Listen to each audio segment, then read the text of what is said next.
महाराष्ट्र में इस वक्त हो क्या रहा है?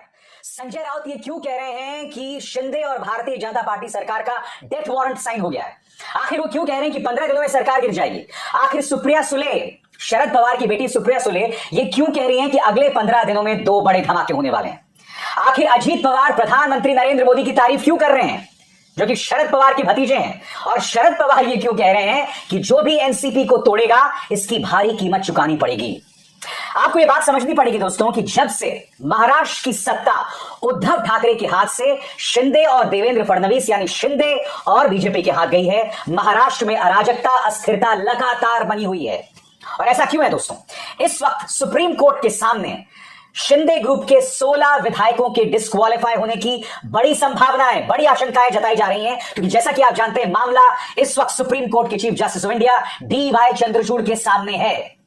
वो अदालती फैसला कभी भी आ सकता है और अगर शिंदे ग्रुप के 16 विधायक डिस्क्वालीफाई हुए तो यकीनन अपनी सरकार को चलाने के लिए भारतीय जनता पार्टी को मदद चाहिए होगी अजीत पवार की।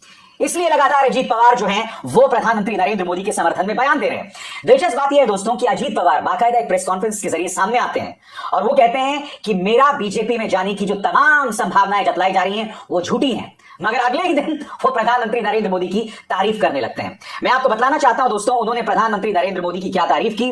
न्यूज 24 की एक खबर है आपके स्क्रीन पर दोस्तों, ये पढ़ के सुनाना चाहता हूं। इसमें अजीत पवार कह रहे हैं कि वाजपेयी, आडवाणी, मुरली मनोहर जोशी जैसे नेता जो नहीं कर पाए वो प्रधानमंत्री मोदी ने कर दिखाया है। एनसीपी नेता शरद पवार ने की प्रधानमंत्री नरेंद्र मोदी की तारीफ। अब जाहिर सी बात है दोस्तों, शरद पवार इससे बेतहाशा नाराज हैं। उन्होंने कह दिया है कि जो भी एनसीपी को तोड़ने की कोशिश करेगा तो वो कड़ा रुख अपनाएंगे। शरद पवार ने क्या कहा है दोस्तों, मैं आपको बाकायदा एनडीटीवी की खबर पढ़ के सुनाना चाह रहा हूं, एक एक शब्द पर गौर कीजिएगा। एनसीपी के प्रमुख शरद पवार ने रविवार को कहा कि अगर कोई एनसीपी को तोड़ने की साजिश रच रहा है तो पार्टी को कड़ी कार्रवाई करनी होगी। एनसीपी प्रमुख की यह टिप्पणी उनके भतीजे अजीत पवार के अगले राजनीतिक कदम को लेकर जारी अटकलों के बीच आई है।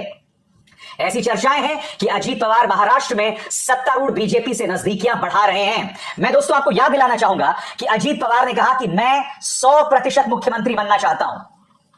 उन्होंने कहा कि 1 साल रुकने की जरूरत नहीं है, मैं अभी मुख्यमंत्री बन सकता हूं। तो बड़ा प्रश्न मैं ये करना चाहूंगा अजीत पवार जी से, एक तरफ आप कहते हैं बीजेपी की तरफ नहीं जाएंगे, फिर आप कहते हैं कि मैं 100% मुख्यमंत्री बनना चाहता हूं, फिर आप ये भी कहते हैं कि मैं मुख्यमंत्री अभी बन सकता हूं और मोदी जी की तारीफ भी।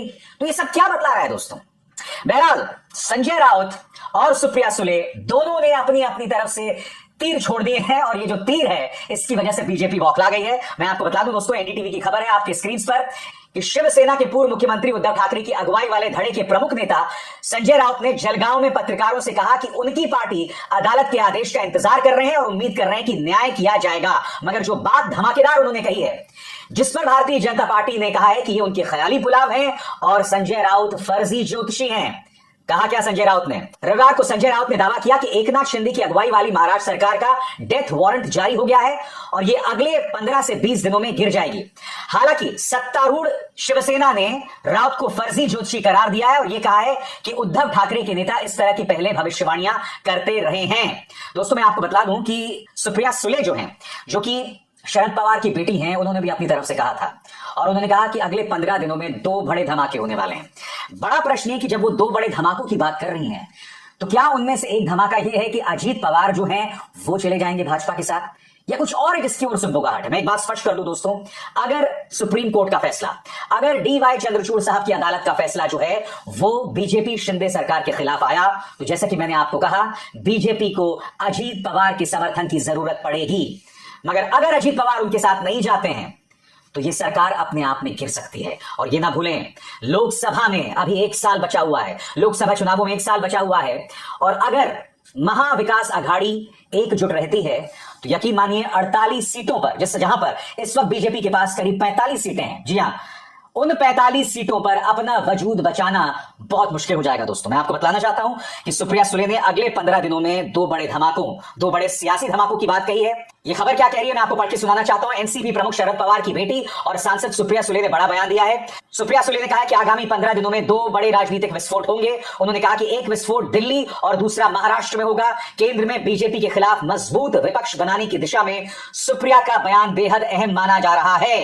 मैं आपसे एक सवाल पूछना चाहता हूं दोस्तों, महाराष्ट्र का एक लंबा चौड़ा राजनीतिक इतिहास रहा है। जब उद्धव ठाकरे ने एनसीपी और कांग्रेस के साथ मिलकर सरकार बनाई थी, तो क्या राज्य में इतनी ज्यादा अराजकता थी, इतनी ज्यादा राजनीतिक अनिश्चितता थी? जबकि मैं आपको बतलाना चाहूंगा कि भाजपा सरकार, केंद्र की भाजपा सरकार उनके लिए लगातार मुश्किलें पैदा कर रहे थे। एनसीपी के दो नेता देशमुख और नवाब मलिक दोनों जेल गए थे दोस्तों। याद कीजिए समीर वानखड़े के नेतृत्व में किस तरह से शाहरुख खान के बेटे आर्यन खान को एक झूठे केस में फंसाया जाता है। और मुद्दा सिर्फ वही नहीं था दोस्तों, उस मुद्दे के जरिए कहीं ना कहीं महाराष्ट्र सरकार के लिए भी मुश्किलात पैदा करने की कोशिश थी। उससे यह पता चल रहा था कि नारकोटिक्स कंट्रोल ब्यूरो के अधिकारी किस तरह से शाहरुख खान से वसूली करने की कोशिश कर रहे थे।